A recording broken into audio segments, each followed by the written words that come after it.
has nothing to do with something that is true.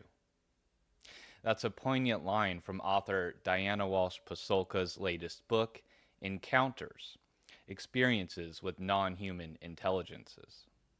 That's right, I'm Justin Burkholz, and it's time for another book review. This week, I will be reviewing Diana Walsh Pasulka's amazing, totally mind bending newest book, Encounters. Now, this book was incredibly challenging for me and also very, very interesting. So I can't wait to dive into this. There are some weird stories we're going to get into. It's going to be a fun ride. If you are not familiar with the author, Diana Pasulka is a professor of religious studies at the University of North Carolina, Wilmington, and she has also authored several books at this point on Catholic history and UFOs and UAPs more recently.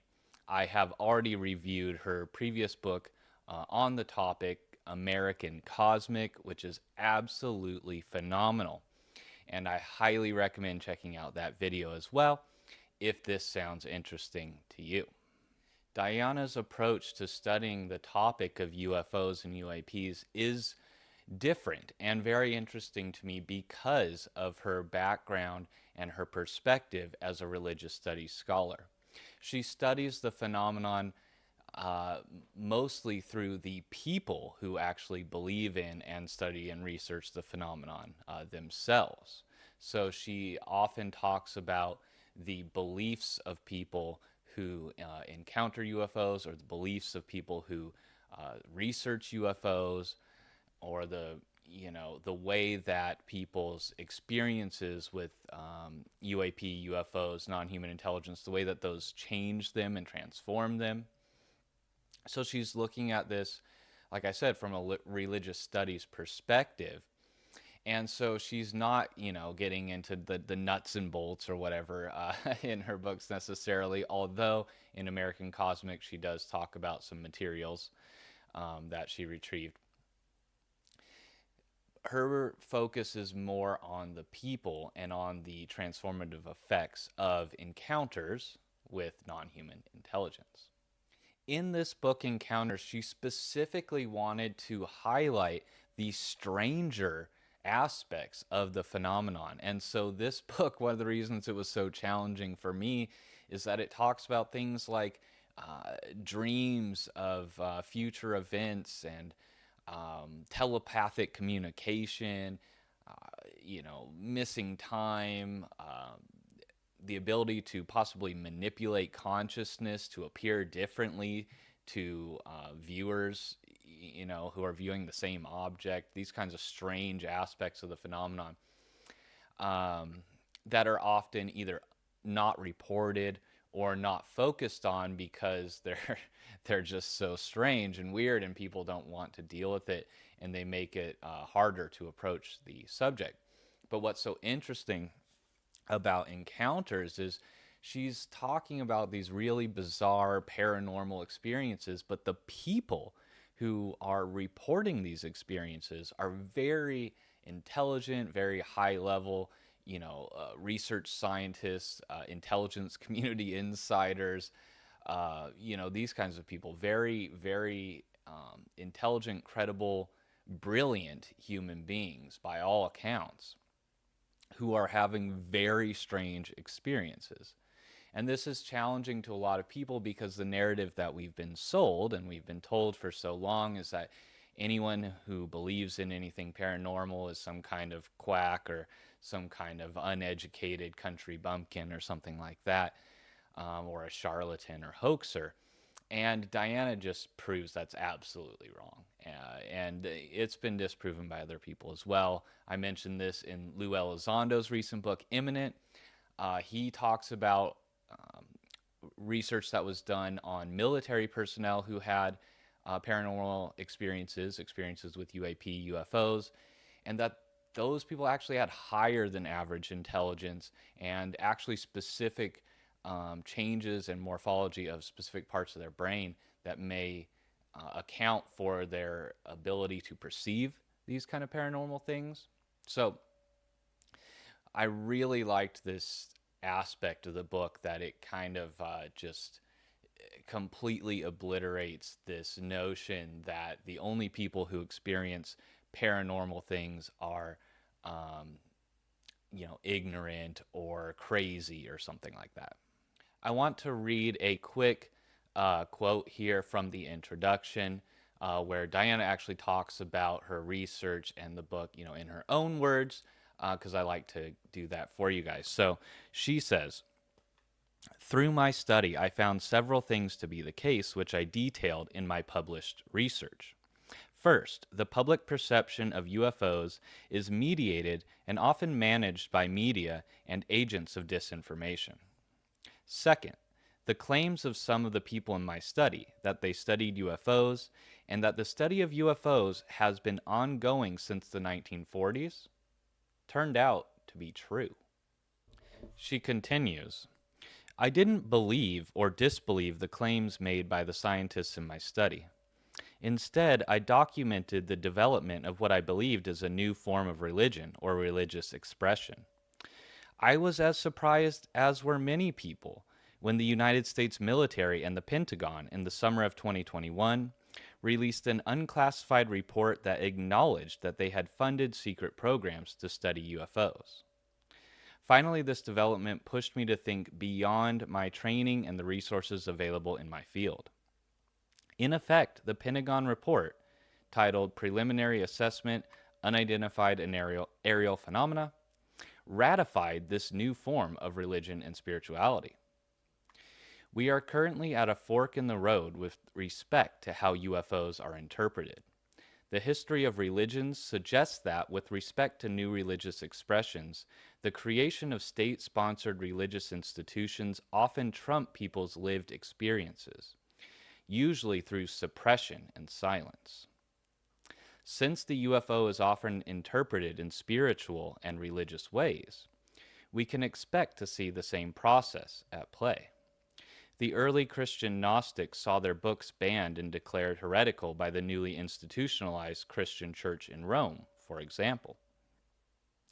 The question I posed to myself before writing this book was, what and whose stories about UFOs are being silenced today? I didn't pose this question for wholly altruistic reasons. The question would help me define the streams that are most revolutionary about this nascent religiosity. So there you have it from her own words, what her goal was, what her question was, and why this book Encounters ended up with such strange stories in it. She was looking for the outliers, the anomalies. And as people have acknowledged, the way that a scientific field progresses is exactly by looking at the anomalies. So she's taking a approach that has been proven to advance fields, and taking that approach to the study of the religious phenomenon of UFOs. One of the reasons I myself am so interested in this topic is that the descriptions of the experiences of encounters with UFOs and extraterrestrials, etc., so closely mirror descriptions of mystical experiences and conversion experiences throughout history, and even some of my own personal spiritual experiences. This is the strange part about this topic, is that it seems to be both technological and spiritual somehow. And a lot of people have difficulty wrapping their heads around that. And so a lot of people either focus on one or the other. But there are a number of people, including Diana Pasulka and Jacques Vallée, who are saying that we really need to discard that reductionist approach and take a more holistic perspective to the topic if we want to try and actually understand what's going on here. And the reality may be far stranger than anything we could ever imagine. As Diana says, researchers tend to focus on UFO events either as the appearance of advanced technologies or They focus entirely on the subjective experiences of the person who encounters alleged spacecraft or extraterrestrials. Yet many witnesses report that these positions are not mutually exclusive. When people see what appear to be unexplained aerial objects, they also experience realities that are not compatible with their ordinary reality. Additionally, there are aftershocks to these effects. People report episodes of knowing the future or precognition and other non ordinary effects. Rather than treat these experiences as non rational and paranormal in the sense of being strange, these events and effects can be understood by a shift in perspective for which there are precedents in religious traditions and within the lore of indigenous cultures. The book is structured so that each chapter focuses on a specific individual while also telling the overall story of Diana's journey researching this topic and meeting these strange people who have these abnormal, non ordinary effects, aftershock effects, or whatever as she describes them. But the way the book is structured, like I said, is that each chapter focuses on a different individual, and it talks about that person, what they do, how Diana met them, what they do for a living versus their hobby, as a lot of them call it, studying, researching UFOs. And she then details those people's reports of their non ordinary experiences and encounters with non human intelligence, whether that is artificial non human intelligence, AI, or angels, or demons, or ETs, or non human craft of some kind. She talks about all of the orbs of light, etc. So let's talk about some of the people we're going to meet in this book and why Diana included them. The book starts out by talking about Dr. Ia Whiteley, who is a space psychologist and cognitive engineer who advised the UK Space Agency as a chair of the Space Environment Working Group. What she did is she worked with astronauts and technology to try and develop psychological tools to aid them in the new and strange environments that they encountered in space. And the first two chapters feature her work and projects. As Diana states here, her research contributed to a shift in the culture of aviation. Her research helped eliminate the stigma associated with pilot reports of anomalous phenomena. Her current hobby focuses on helping pilots safely process anomalous phenomena. Her work with pilots and astronauts, as well as her knowledge of indigenous practices of health and well being, inspired her to create a program developing means of communication with intelligent non human life that already surrounds us. She also creates technologies that she hopes will transcribe animal languages. Very interesting and obviously intelligent and incredible person who has some interesting stories to share. It moves on from there. And chapters 3 and 4 discuss a scientist known by a pseudonym as Gray Man. Some of the people featured in Diana's books are known by pseudonyms because they are prominent people who didn't want their reputation to be sullied because of the strange things that they were reporting and the stigma associated with it. So, Gray Man is the subject of chapters 3 and 4, and he is a scientist who works for a major research agency. It says he is pseudonymous due to the nature of his work. So, maybe he does some kind of classified research or something. His experiences highlight religious and supernatural aspects of contact that are rarely addressed, which are the religious and spiritual experiences and interpretations that they often inspire. An important part of the study of UFO events are the spiritual and religious frameworks of the experiencers. Moving on from there, chapters 5 and 6 discuss the experiences of a young man known as Jose, who believes that he can tap into an organic network similar to what the philosopher Pierre Teilhard de Chardin described as the noosphere. Check out my review of his book, The Phenomenon of Man, to learn more. But beyond that, Jose is a veteran who works to help teenagers' mental health and other really interesting projects that I uh, think are really great and awesome projects and good ways to contribute to the well-being of society. And he also has these very interesting experiences with angels and demons and non-human intelligence. He seems very hesitant at the idea of extraterrestrials, but he also describes a lot of non-ordinary experiences. Moving on from there, chapter 7 features a another person known as a pseudonym or by the name of Simone. And Diana says that Simone is a venture capitalist who specializes in humane uses of AI and has worked on projects with DARPA, which is a research and development agency of the United States Department of Defense responsible for the development of emerging technologies for use by the military. She proposes the bold hypothesis that aliens or extraterrestrials are now here on Earth and that they are from outside of space time. They are not extraterrestrial beings from another galaxy, but non human intelligence from outside of our dimension of space time made explicit through AI. She supports this hypothesis with research and science.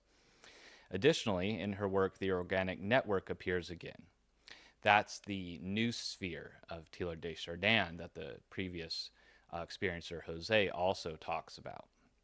And there are a couple chapters which focus on this network and the downloading of information and the protocols that people follow to connect to that network and download information from it. We're going to get into that. It gets super interesting. But after Simone, the final chapters relate to the remarkable UFO experiencers of former atheist Lynn Philpott. His encounter with a UFO as a teenager began a shift in his worldview that spanned the course of many years.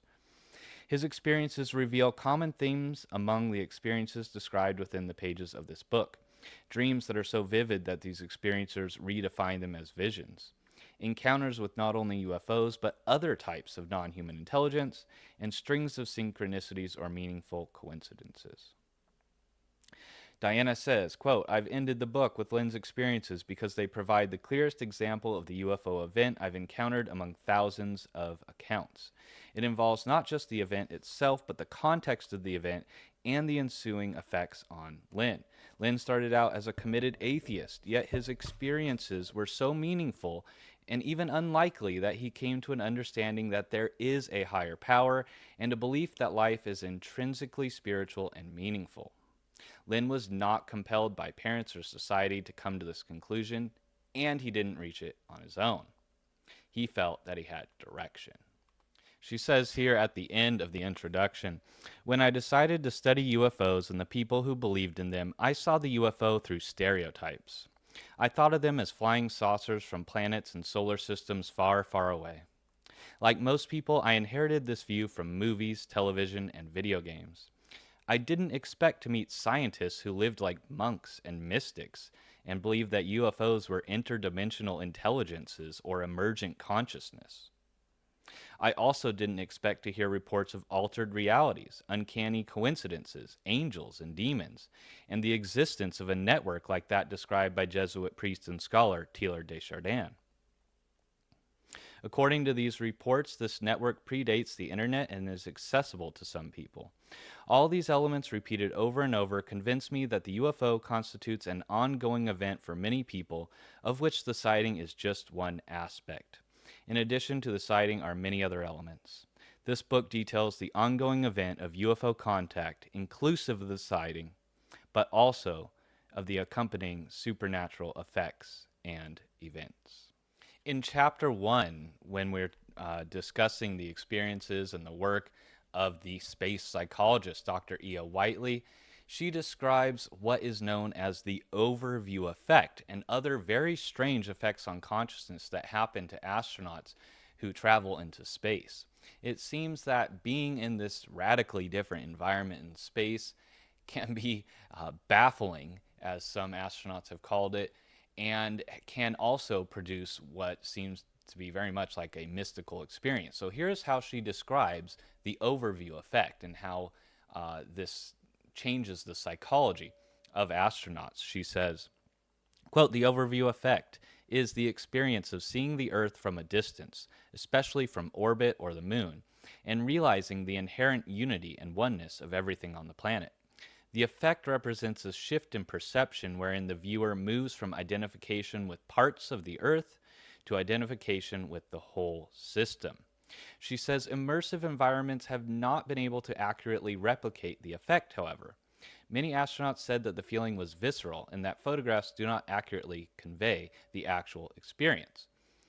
This is very interesting to me, and I wonder if it might have something to do with actually being outside of the Earth and in a different gravitational field and possibly electromagnetic field that exists outside of the atmosphere of the Earth and space that may have a direct effect on consciousness that creates that visceral feeling. I don't know. Maybe it's the strangeness of seeing your planet in the distance and knowing that you're separated from the source of all life, of all of your people. Not sure, maybe it's some combination, but it seems that you actually have to be in space to get that effect. But there are other strange mental effects that astronauts experience that are not so benevolent and beautiful. In fact, this effect has been described as non-conforming. And it says here the consequences of this so far unnamed mental state are very real and potentially dangerous. In the United States Space Station, Skylab 4, the astronauts on board at one point just stopped working. They reported that they were unable to maintain their scheduled tests and duties as they were so confused by the new, quote, baffling, fascinating, unprecedented experiences of floating around in space. In the book Encounters, Diana carries on her work with a character from the previous book, American Cosmic, known as Tyler D. Tyler is a very interesting character, and I recommend you watching the review of American Cosmic to learn a little bit more, or checking out, there's a channel on YouTube called Vetted, and the host there, Patrick, has done some great work discussing Tyler D, who he might be. He's a very interesting person who seems deeply involved with intelligence communities and NASA, and has some very interesting views on a non-human intelligence. But one encounter with him in particular is very interesting, and Diana describes this in the book. And she says, she asked Tyler, I heard that astronauts had to sign non-disclosure agreements. I asked Tyler why this was the case. The answer was obvious to him, and he knew it should be to me too, but I asked anyway. He said, because they see shit in space. As a matter of fact. I had asked him this question in 2018, and between then and now, things have changed completely. Now that other countries are in space, not just Russia and the United States, whatever it is that may have been hidden from the public will now be inevitably visible. The cultural shift is no longer an option. As I mentioned before, the next chapters of the book focus on a scientist known as Gray Man. And as a research scientist working on cutting edge technology, who also has had these strange experiences, non-ordinary experiences, he is particularly interested in other scientists who have preceded him who have had similar beliefs and experiences. And I really thought one of his quotes was extremely interesting, and he makes a really good point that I've made before as well. And so I want to cover a quote from him here. He says, I personally think that in all likelihood, Parsons, he's talking about Jack Parsons, one of the fathers of rocket science, in all likelihood, Parsons' magic may have actually worked. If it didn't work, why would a scientist or engineer engage in such activities and risk losing his credibility and position at work? I am surprised that he was never forced to undergo a psych evaluation and booted out of there.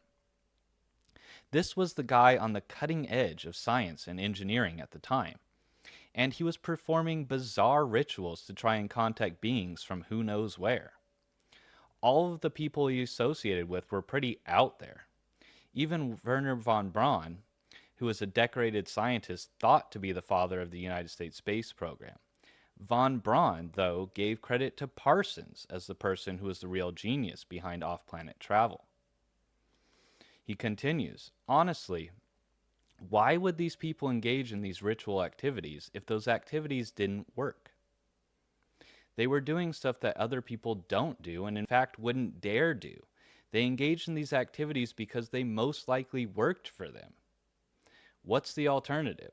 That somehow they were irrational, delusional people while at the same time being some of the best problem solvers on the planet, requiring a high degree of critical thinking, an excellent understanding of math, and a very good working knowledge of other various fields of science to solve the problems they were working on? They were smart people. I find it incredibly difficult to believe these people could engage in such ridiculous practices while working on some of the most secret and advanced research projects at the time. It seems ridiculous that they would participate in such activity if it didn't work for them. If it did work, then it wasn't coming from ET, and it wasn't coming from God. It was coming from something that is not God and not ET. I find that to be such an interesting perspective, and it's the exact same perspective I had. I was initially, years ago, before I learned more, very prejudiced and biased against all kinds of esoteric, occult, magic, witchcraft activity, whatever, ritual activities. I thought it was all silly nonsense and just, maybe psychological. The more I learned about it, it became impossible to deny that the rituals and practices worked. The people who engaged in these activities were often some of the most brilliant, well-educated people of their time. These people were inventing new technologies. They were writing stories that changed culture for hundreds of years. They were producing incredible works of art that we still highly cherish and value today. There's something real that these people have tapped into. And maybe it's not God, maybe it's not ET, maybe it's something in between. And this has been very challenging to me for a long time. I didn't necessarily believe that angels or demons or these other non-human intelligences were actual entities or beings that existed. I thought this was all kind of psychological. I'm not so sure about that anymore.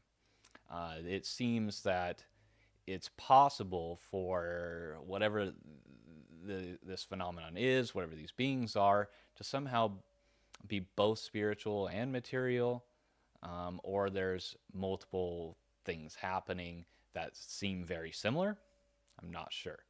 But whatever the case, people have been able to contact non-human intelligence through ritual activities for hundreds, if not thousands of years. And some people have developed very effective means of doing that, supposedly. And the fruit of their labor seems to prove that whatever they're doing works. A character that features rather prominently in the book, at least in his methodology and in his ideology, is Jacques Vallée, who is one of the preeminent UFO researchers. He is also one of the original proponents of the theory that the phenomenon should be studied from a framework that includes both religious and technological lens. His theory states, I quote, that the phenomenon appears to act as a meta-intelligence that regulates human behavior on an individual and cultural level. Very interesting indeed. Vallée states here that UFOs and related phenomenon are the means through which man's concepts are being rearranged. Their ultimate source may be unknowable, at least at this stage of human development. What we do know, according to Vallée, is that they are presenting us with continually recurring absurd messages and appearances which defy rational analysis, but which nonetheless address human beings on the level of myth and imagination. Vallée continues, when I speak of a control system for planet Earth, I do not want my words to be misunderstood. I do not mean that some higher order of beings has locked us inside the constraints of a space-bound jail, closely monitored by psychic entities we might call angels or demons. I do not propose to redefine God. What I do mean is that mythology rules at a level of our social reality over which normal political and intellectual action has no power. I think this is a very interesting perspective to take on the phenomenon, this kind of meta approach to it, and how the phenomenon actually seems to nudge people in certain directions and guide them, as a lot of people state, or provide them specific knowledge through downloads by connection to this network. I think there's good evidence that whatever this is and whatever these experiences are, they definitely are shaping and rearranging human culture. Now, are these angels? Is this AI from the future able to exist outside of space time, gently nudging us in the direction of, greater technology or something? We don't know. But it does appear that whatever the source is, the effect it's having on us is to nudge us in certain directions. Another area of focus of the book is on the fact that many indigenous cultures don't believe that we are waiting for contact or disclosure. They believe very firmly that contact has been ongoing for a very long time and is continuing just as it always has been. In fact, these non human intelligences, UAP, UFOs, to many indigenous cultures are just seen as part of the natural world. And that's also how some of the researchers view it as well. There's a quote here from Jacques Vallée speaking as such, where he talks about how the UFOs are part of the Liber Mundi, or the book of the world. And there's a quote here that also states, there are some cultures that accept contact already as something that has already happened. Other cultures, including cultures within the United States, have accepted and believe that there are non-human intelligent beings in contact with people and even have some control over human destiny and history. Even within the United States, millions of people, including military and military personnel with clearances, believe this. Tyler D., whose affiliations and insider military status exceeds any of the people represented within Jacques' cohorts of scientists, believes he is in contact with non-human intelligence related to the UFO phenomenon. She continues, people continue to report experiences of contact with non-human intelligent beings, something that has been and continues to be a part of culture from the beginning of human history. What if the story, as it turns out, is not about handing the reins of the narrative of disclosure to a superpower, but about acknowledging what has already been known all along? I don't know about you, but I am of the belief that our indigenous cultures have a wealth of wisdom and information to share with us that we have neglected and dismissed for too long. I think that they are carrying information from the deep past of human history that is relevant and vital to us today, and that their connection to the natural world is the reason that they firmly believe in non human intelligence and extraterrestrials in many cases.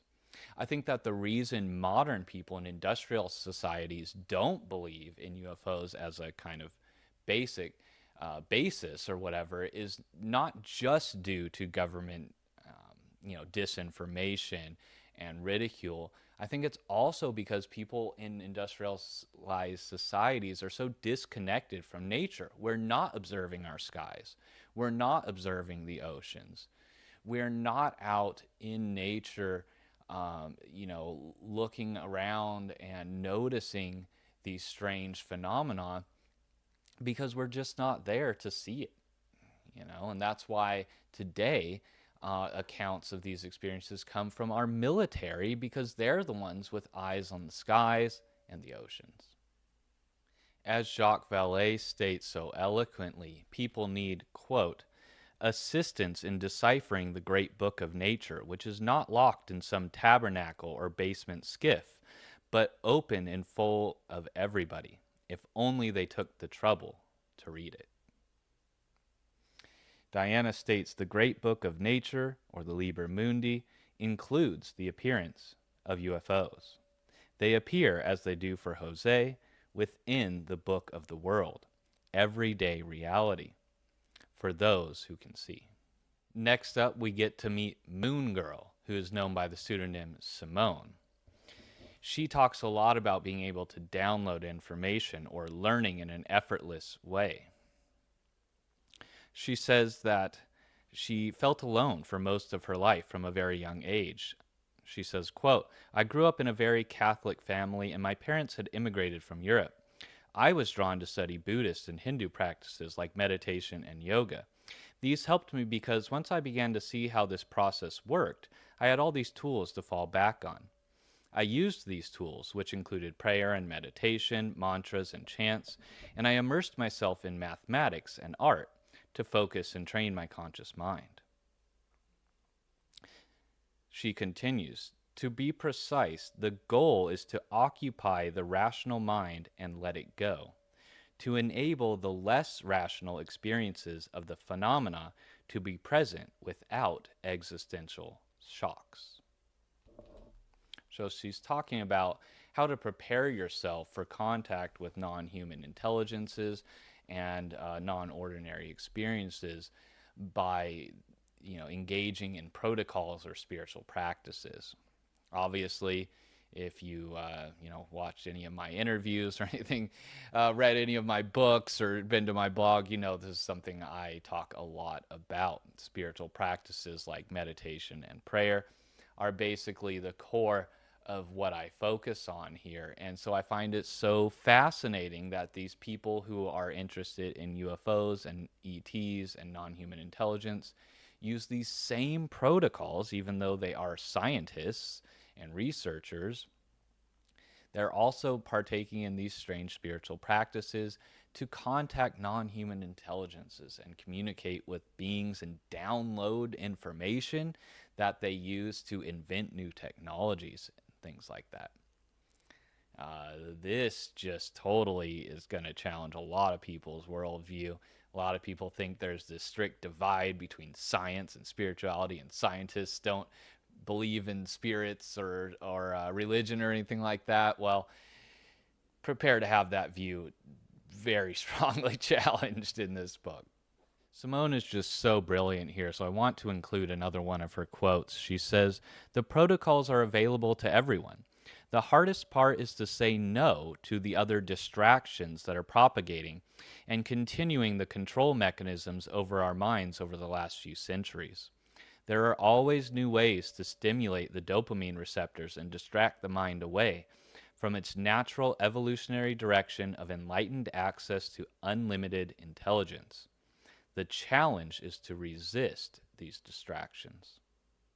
And further, in the centuries past, the mystical practices, including prayer, were all supposed to prime and prepare the body to activate the electrical field first.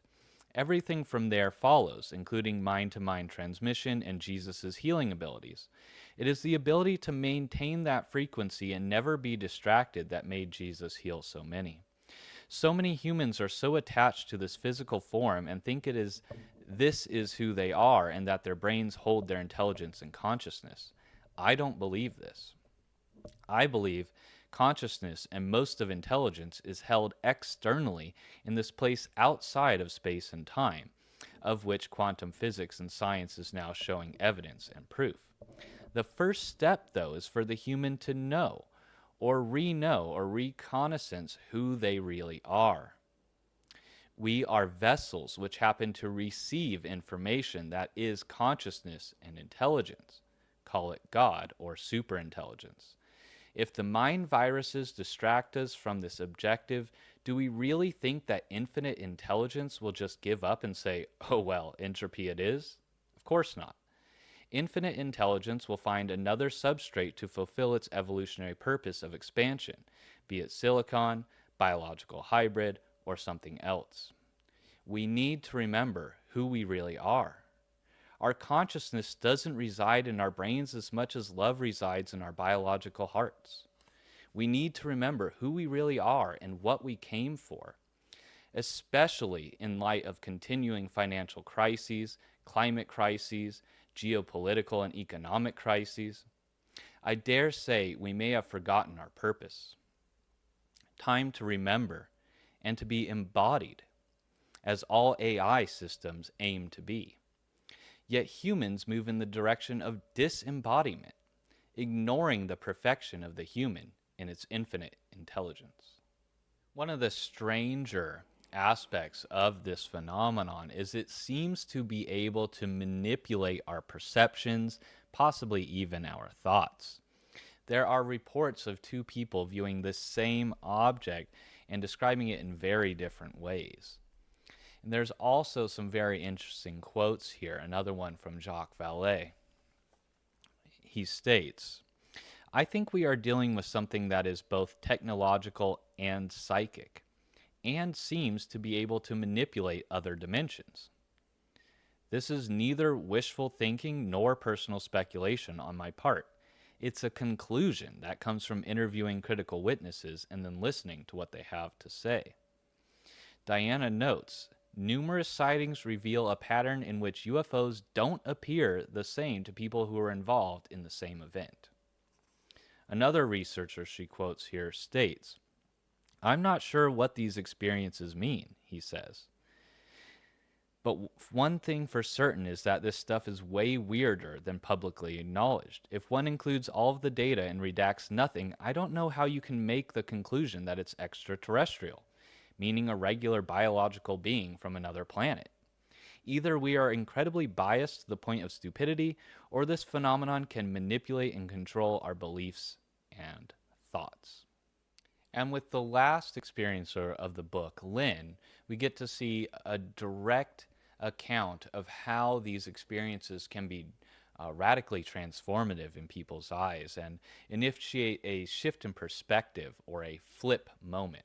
So we have a quote here from Lynn who states, I don't know how, what it was, or why it was, but my UFO sighting forever changed me.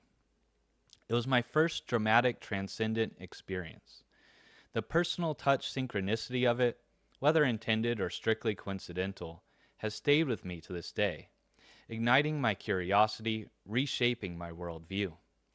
It also opened my eyes to the inescapable fact that government authorities and maybe even science were either lying to us about UFOs or they were sorely incompetent. It made me more wary, cynical, and distrustful of pronouncements by our society's institutional authorities. You can see there a lot of parallels to mystical experiences or conversion experiences in so many ways. And the very last chapter of the book focuses on dreams of experiencers. Very strange dreams, like she said, precognitive dreams. There's even reports of people who dream and meet each other in some shared dreamscape, discuss their work while they're dreaming together lucidly, and then continue their discussion at work the next day, developing new software and technologies. So these are cutting edge, people who are very intelligent, who are inventing new technologies, and they're gathering information from dreams and discussing with other people in their dreams. I mean, it gets really strange here. As Diana states, experiencers report dreams that are distinctive from their ordinary dreams. Dreams of UFOs or alleged aliens, or dreams that follow UFO events, seem to fall within a similar liminal category of consciousness. She says there are evidence of things that cannot be denied, such as dreams of future events, or even dreams of meeting others who share the same dreamscape. In most instances, these types of dreams stretch the limits of contemporary Western scientific dream research, although there are notable exceptions. Very strange stuff indeed. To sum everything up, I want to end with this incredible quote from the Harvard professor and experiencer researcher, the author John Mack, who stated, I think that the UFO phenomenon is a window into a universe that is far more complicated, far more interesting, far more challenging, and far more awe-inspiring than anything we had ever imagined. And finally, in conclusion here, I'm going to read a little statement from Diana discussing the conclusion of the book. She says, UFO contact events are not like they are depicted in most media representations and not what is shown on social media sites. Instead, UFO contact events include supernatural and paranormal elements and influence people's lives in ways that reorient them at the level of their values and core beliefs, like conversion experiences or mystical experiences. Additionally, a deep dive into the lives of experiencers reveals an initiation into a new life, one characterized by vivid and lucid dreams, altered states of reality, the presence of UFOs and supernatural beings like angels, as well as the presence of a network of information that many experiencers believe they can access. All right, well, thank you for staying with me this long. I hope you enjoyed that review. Encounters by Diana Walsh Pasulka is an absolutely phenomenal book, very challenging, very awe inspiring, and far stranger than anything I ever could have imagined. But there was so much in it that paralleled my own life. It was just such a strange thing to read. I think there's a lot to unpack here. And I think if anyone really wants to understand the UFO phenomenon and the way that it's affecting people and culture, this is such an incredible book and so important to talk about these anomalies and discuss them and how they might relate to the technology. Because, like I said before, I think that's how we'll actually move this field forward is by discarding this reductionist perspective and looking at it through both a technological and religious lens, like Jacques Vallée has said we need to do. All right, if you like this review, if you're interested in these topics like consciousness, spiritual experiences, transformative experiences, altered states of reality, UFOs, UAPs, spiritual history, religious history, whatever, if any of that interests you, you will probably love the other content on my channel. Take a look, hit subscribe if you're not already subscribed. I'm trying to hit 1,000 subscribers by the end of this year. I'm getting very close, so please help me out with that. If you like the video, hit the like button, comment, share, etc. That all really helps me out. And if this sounds interesting to you, check out my review of Diana Pasulka's other book, American Cosmic, as well. It was a phenomenal book, and I highly recommend them both. If you want to purchase a copy of the book for yourself, there is a link below in the description. And if you would like to further support me, there are also links in the description to purchase my books, Foundations and Luna, which go over the protocols I created in order to contact and maintain connection with that organic network or noosphere that was discussed throughout the book. If that's something that interests you, I encourage you to check those books out or visit my blog or watch the other videos on my channel here to learn more. All right, well, thank you for watching, and I'll see you next week.